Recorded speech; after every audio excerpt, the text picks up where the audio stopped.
Hey there, Tad Hargrave from Marketing for Hippies. Just recording a little video from Vancouver. I just flew in from Victoria today, and as you saw in one of the last videos, I was staying at this place called Hotel Z, and it was great.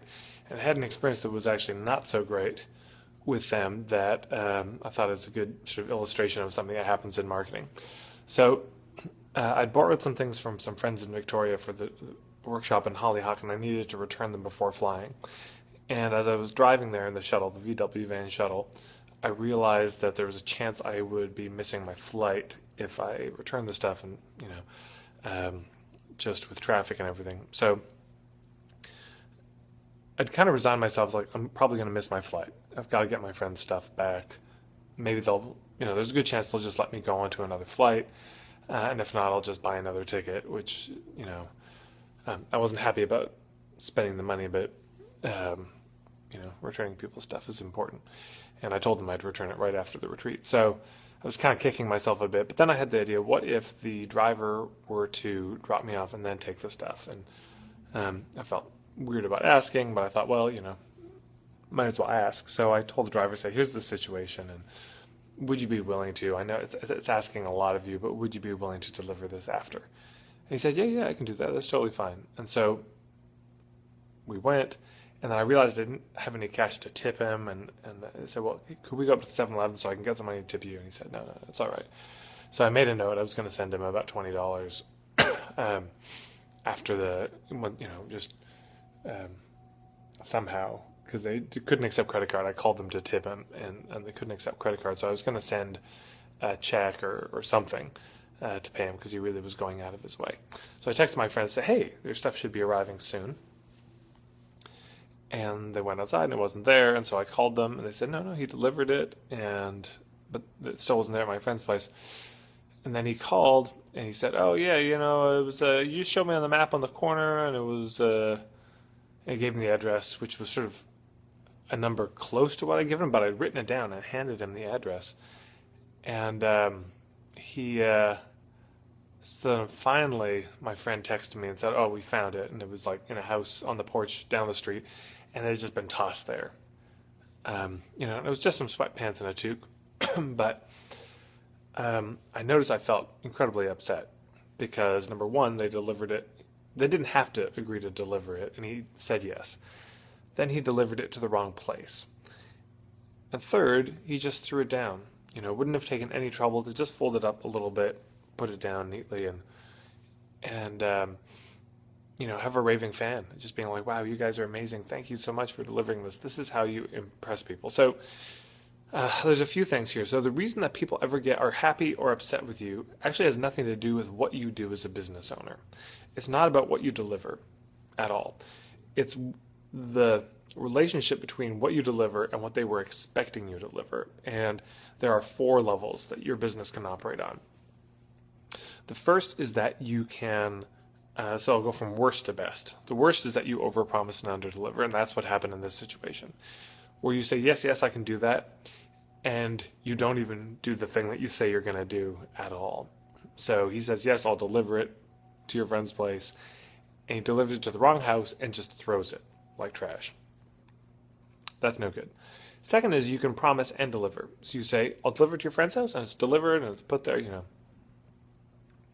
that's good. I would have been very happy. I would have been, and that's in a way over-delivering because it wasn't his role is to be my courier. So he was taking on something extra. So that's kind of the promise is I'll drive you to the, with a shuttle service to where you're going. That's the promise. So he was over-delivering, I guess, in even agreeing to do this. So if he'd agreed to deliver, I would have been thrilled. Just like, wow, you're amazing. Sent him money and tweeted about it and etc. Third level is where you under-promise and you over-deliver. So under-promise and over-deliver, you think, well, I could get that done Thursday. So you tell them, I can't get it done till Sunday. And then you get it done Thursday or Friday, and they're still thrilled. Whereas if you told them Thursday, and then it had taken you till Friday, they would have actually been upset. So it's really about the expectations here and setting those expectations appropriately. The fourth level I got from Thomas Leonard, who's one of the grandfathers of modern life coaching, and his book, The 28 Laws of Attraction, is still one of the best, one of the best books I've ever read. And his thing was the fourth level was about don't promise, but just deliver for the joy of it. So there's no expectations at all, and all of a sudden people get something from you. So Beyonce, she did something for her fans where she made a whole album that nobody was expecting, and it came out with all these videos, and it was just this gift to her fans. But she'd somehow kept a secret and then delivered it. It could be for your clients where they come in for an hour massage and suddenly you give them a 90-minute. You say, hey, do you have some extra time? Great. I'm giving you an extra half hour just on the house because you're so great. You get the idea. So they're not expecting something, but they get something. So in this case, how could he have just delivering it, he's thrilling me. But if he'd gone there, knocked on the door, made sure that it was the right place, said, hey, this is from one of our people. Oh, it is you? Great.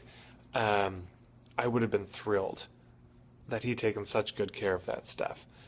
It's important to think about how could you deliver more than they're expecting.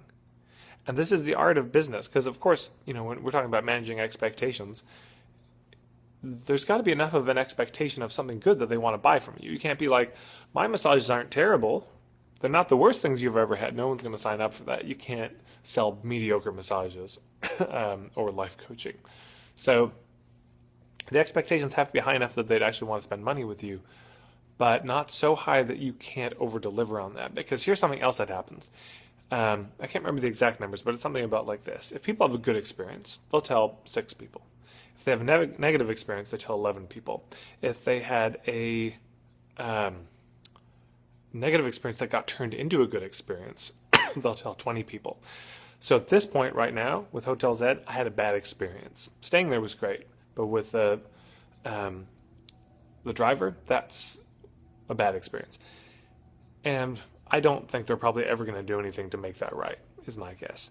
If I'd suddenly gotten a refund of like $20, $30, on my bill, and they were like, you know what, it's above and beyond the call of duty, but he did say he's going to do it, and he didn't, and that's our bad. We take that on. We're so sorry.